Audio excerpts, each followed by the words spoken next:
চিনি না আমি বারে লাগে জ্ঞান ভালো রাস্তা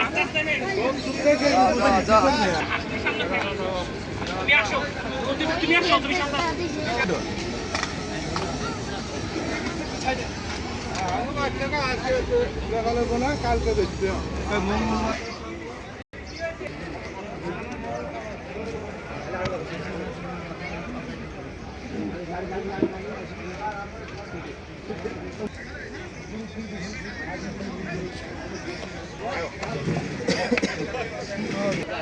জিনিসটাই দেখা থেকে ভালো হয় না হ্যাঁ